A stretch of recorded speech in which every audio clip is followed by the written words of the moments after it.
ভালোবাসতে আমার আপনার সাথে যোগাযোগ রাখার প্রয়োজন নেই। আপনিও জানেন যোগাযোগ তো একবার না বহুবার বন্ধ হয়েছে, বহুদিনের জন্য। ভালো তো আমি আপনাকে সেদিনও বেসেছি।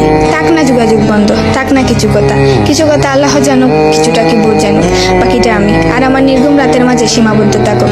কিছু একটা অপূর্ণ ছিল যা কখনো পূর্ণতা পায়নি। কেউ একজন আমারও ছিল, কিন্তু সে আমার হয়নি।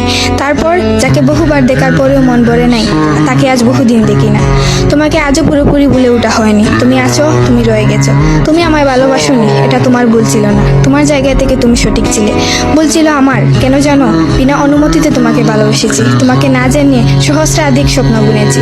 ভেবেই নিয়েছি তুমি আমার। এক প্রকার ধরেই নিয়েছিলাম তুমি কখনোই আমাকে ফেরাবে না। মনে করেছিলাম বাকিটা জীবন তুমি শুধুই আমার। এসব কিছুই ভুল ছিল, সব কিছু ভুল ছিল। আরো ভুল ছিল কি জানো? আমি বোধহয় জানতাম তুমি ঘৃণা করতে পারো না, তুমি অবহেলা করতে জানো না, তুমি তুচ্ছ তাচ্ছিল্য করতে জানো না, তুমি অসহায় করে দিতে জানো না, তুমি অপমানের সুরে কথা বলতে জানো না। কিন্তু এসবের কোনো কিছুই তোমারও জানা ছিল না। কিংবা কোনো কিছুই যে তুমি করতে পারো না তা কিন্তু নয়, সব কিছুই তুমি পারো। পুরো চিন্তা ভাবনাই ছিল ভুল। যে আমি ভেবেছিলাম তুমি ঠিক তার উল্টো দিকেই ছিলে।